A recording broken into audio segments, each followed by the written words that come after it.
Look, April 25th, 2026 was supposed to be a celebration. Clinking champagne glasses, flashing paparazzi cameras, but it ended with drawn weapons and barricaded doors.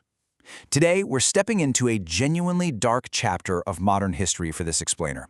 We're going to break down the exact timeline, the frankly unprecedented vulnerabilities, and the harrowing security failures of the night the music literally stopped in Washington. To really understand the gravity of that night, we've got to start at the exact millisecond the illusion of safety just shattered. Everything just stopped. That's the chilling account of an eyewitness who was right there inside the hall. Imagine it. 1 second, you're hearing soft jazz, laughter, silverware clinking, and the next, people are desperately diving under their tables. And the most terrifying part? Nobody actually knew if the threat was outside the doors or if the shooter was already standing right there in the room with them. So how exactly did a supposedly ultra-secure event descend into total chaos? Well, to figure that out, let's rewind a bit. Earlier that evening, you had 2,600 guests packed into the Washington Hilton for the White House Correspondents Dinner. A lot of people call it the Nerd Prom. It's basically the one night a year where bitter political rivals, the press corps, and the Hollywood elite just sort of drop their guard and share a meal under one civilian roof. But make no mistake, this isn't just a party. It's a monumental gathering of pure influence. Just take a look at who was actually sitting at those tables. We're talking Vice President J.D. Vance, Secretary of State Marco Rubio, Defense Secretary Pete Hegseth, RFK Jr., and FBI Director Kash Patel. This was a staggering, literally unprecedented concentration of power in a single room. Think about it. For anyone looking to completely cripple the United States leadership apparatus, this was the ultimate high-stakes target, and they were all just dining together in a public, fully functioning hotel. And there was one more crucial factor that made this specific night historic. Number one, this was the very first time during his presidency that Donald Trump was actually in attendance. He had famously skipped this dinner every single year of his first term, and he skipped it again in 2025. But on April 25, 2026, he walked right in with Melania on his arm. Eyewitnesses said the energy in the room was electric, incredibly tense, and just entirely unprecedented. Now, while an unseen threat was actively navigating the hotel corridors outside, inside the ballroom, the vibe was blissfully oblivious. Mentalist Oz Perlman was literally performing his act just feet away from the president, and by all accounts, the president was laughing. He was genuinely enjoying the show. But it's wild to think about now, right? This lighthearted illusion on stage was starkly masking the chilling, absolute reality of what was creeping right toward those ballroom doors. The whole evening followed a very deliberate ticking clock. Let's break down the timeline. At 7 p.m., the arrivals start happening on this glittering red carpet. Fast forward to 9 p.m. White House Correspondents Association President Weijia Zhang steps up to the microphone. She asks the guests to stay in their seats, saying the program would resume momentarily. And then, at exactly 9:15 p.m., the first shots ring out. The whole night just violently compressed from a scheduled, high society speech into an active shooter situation in a matter of seconds. So who on earth could breach one of the most high-profile, heavily guarded events in the nation's capital? The suspect was a 31-year-old named Cole Tomas Allen. And guys, here is the deeply alarming security failure. Allen was actually a registered guest at the hotel. Because the Washington Hilton remained open to the general public that night, Allen just used his status as a regular guest to simply walk through the building's public corridors. He essentially made a direct, unimpeded line for the main security checkpoint right outside the banquet hall. And right there, at that main security screening area just outside the hall, Allen opened fire. A Secret Service officer took a direct hit straight to their bullet-resistant vest. Security personnel reacted instantly. They returned fire, struck Allen in the knee, and effectively neutralized the threat. But you have to realize, this brutal, deafening exchange happened just inches away from the ballroom doors. And for a fleeting, terrifying moment, the 2,600 guests inside were completely unaware of the blood being spilled just outside. But man, the moment those loud bangs finally echoed into the hall, the response was immediate and it was chaotic. Tactical teams swarmed the stage.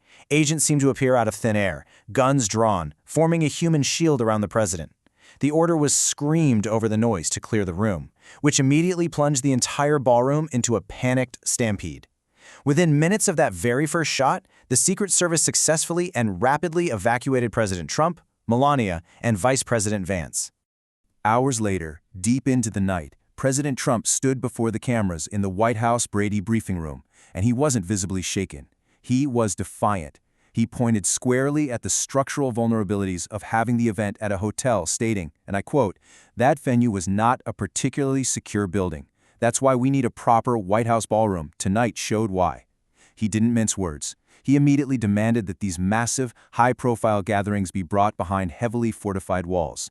Now, during that exact same late-night briefing, the president also had to put out a massive geopolitical firestorm.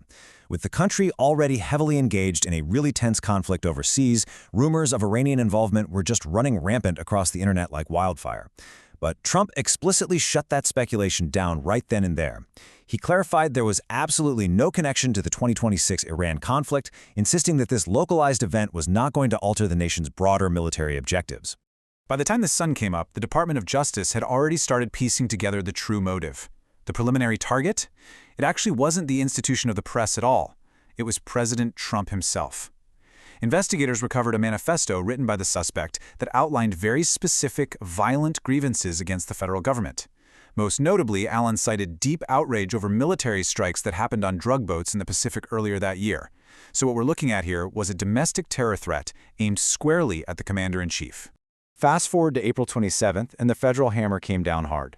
Cole Tomas Allen was hit with 3 truly devastating federal charges. First, attempted assassination of the President of the United States. Second, transportation of a firearm with intent to commit a felony. And third, discharge of a firearm during a crime of violence. The sheer, breathtaking speed of this indictment really reflected an absolute, zero-tolerance response from the DOJ. They were not messing around. In the immediate wake of all this terror, Washington's perpetual partisan warfare actually took a brief pause. Former President Barack Obama issued a very public condemnation of the assassination attempt. Honestly, in an era that's so heavily defined by bitter, relentless division, it was a rare, striking moment of cross-party solidarity. It was a clear reminder that violence against the nation's leaders really does transcend political lines. But well, in modern Washington, unity pretty much never lasts for long. Because just 48 hours later, a fierce, entirely different kind of cultural firestorm erupted. Let's rewind 3 days prior to the shooting.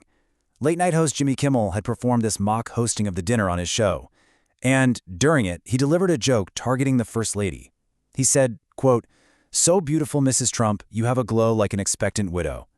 What was originally written as this dark, late-night jab was suddenly ripped into a horrifying new context right following a near-fatal assassination attempt. As you can imagine, this sparked an absolute explosive media standoff. Donald and Melania Trump formally demanded that ABC fire Jimmy Kimmel. They explicitly accused his rhetoric of inflaming division, inciting violence, and actively endangering lives. And in response to these demands, total silence. Kimmel and the ABC network flat-out refused to release any comment whatsoever. It created this incredibly tense, completely unresolved standoff between the sitting White House and a major American broadcasting network. But while those cultural battles raged on the airwaves, experts were pointing back to the chilling, overarching reality of that night. Former FBI Deputy Director Andrew McCabe actually warned that securing an event like this was virtually impossible. And one security analyst put it pretty bluntly.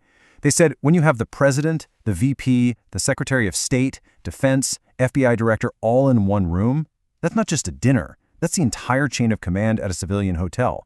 It's a terrifying logistical nightmare. Still, despite the obvious trauma of the event, the Washington machine attempted to just keep marching on. The Correspondents Association actually announced that the dinner would be rescheduled within 30 days. It was clear the Capitol was determined to prove that this celebration of a free press wasn't going to be stopped by gunfire. But let's be real. Fundamentally, the innocence of the event was completely gone. The lasting image of tactical teams swarming a stage for comedy, that is a scar that's not going to fade easily. A night designed to celebrate democracy, journalism, and humor ended with the panicked, chaotic evacuation of the most powerful people on the planet. It completely exposed the fragile reality of our security protocols and the terrifying loopholes of basic public access. Thank you for joining me for this explainer. As we wrap up, we're left with a really chilling thought. In a country where even a high society party can become a battlefield in seconds, we have to ask, in the modern era of intense, boiling division, is anyone, anywhere truly secure?